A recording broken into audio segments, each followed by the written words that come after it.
Welcome to The Explainer. So there's this huge mental health crisis happening right now with young people, right? It's on a scale we've just never seen before. Well, social psychologist Jonathan Haidt thinks he knows why. He lays it all out in his book, The Anxious Generation. And today, we're going to dig right in. Okay, let's kick things off with a pretty wild thought experiment. Imagine some billionaire comes up to you and says, "Hey, I've got a ticket for your 10-year-old to go live on Mars." Sure, they'd be a pioneer, but think about it. Their body would be developing in this totally untested environment with low gravity and high radiation. So would you let them go? No way, right? It sounds completely insane. And yet, this is the core of Haidt's argument. We've basically done the exact same thing right here on Earth.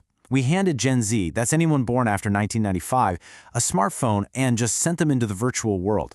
It was a brand new, completely untested environment that, as he puts it, fundamentally rewired their entire childhood. So what happened next? Well, this great rewiring happened at the exact same time that a tidal wave of mental health issues started crashing down on an entire generation of kids. And when you look at the data, it's really startling. Okay, the timing here is absolutely crucial. For years, things were fine. Teen mental health was either stable or in some cases actually getting better. But then, just look at what happened in a single decade. From 2010 to 2021, the rate of major depression among U.S. teens just skyrocketed. And it hit girls the hardest. By 2021, a staggering 1 in 4, think about that, 1 in every 4 teenage girls had experienced a major depressive episode in the last year alone.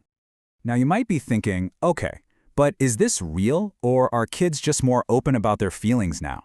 And that is a totally fair question. Are we seeing a real rise in illness, or just a change in how we talk about it? To figure that out, we have to look past what people say and look at hard data on what they do. And when we do that, the behavioral data confirms the exact same trend. This here tracks ER visits for self-harm, and the pattern is identical. Between 2010 and 2020, the rate for young girls ages 10 to 14 nearly tripled. So no, this isn't just kids being more open. This is a real, measurable surge in suffering. So that brings us to the big question. What on earth happened in the early 2010s to set this all off? Haidt has a name for it, the Great Rewiring of Childhood. A really radical, sudden shift in the very nature of growing up. You see, for pretty much all of human history, childhood was play-based. It was all about the real world, face-to-face interactions, unsupervised play, getting your hands dirty. Then, in just a handful of years, that was almost completely swapped out for a phone-based childhood, one that's lived almost entirely in the virtual world, through a screen. And this whole rewiring thing was fueled by these two really weird, contradictory trends happening at the same time. On one hand, we started overprotecting kids in the real world, less free play, more supervision, but at the exact same time, we were completely underprotecting them in the virtual world, giving them unlimited access to this massive online universe that was never, ever built with them in mind. And look, this change happened fast. Breathtakingly fast. In just 5 years, the whole world changed. 2010, front-facing cameras hit the scene, and suddenly the selfie is a thing. 2012, Facebook buys Instagram, which basically supercharges this new, super visual, kind of judgmental social world.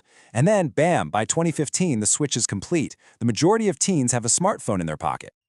So how exactly does a phone-based childhood mess with healthy development? Well, Haidt points to 4 specific foundational harms. First, you've got social deprivation. Screens replace real friends. Then sleep deprivation. The phone comes right into the bedroom. That leads to attention fragmentation, with notifications buzzing all the time. And the engine driving all of this? Addiction.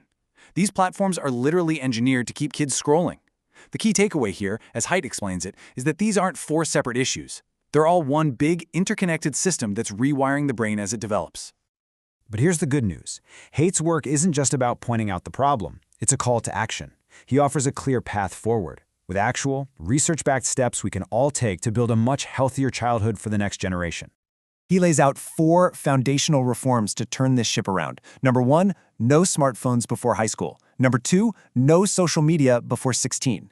Number 3, make our schools phone-free zones to help kids focus. And finally, number 4, we have to make a collective effort to bring back more unsupervised play and independence in the real world. And the big point here is that parents can't do this alone. It's just too big. This has to be a collective action. Think about it. We spent a whole century making the real world safer for kids. Seatbelts, car seats, you name it. So the question Haidt leaves us with is a big one. Are we finally ready to do the same for the virtual world?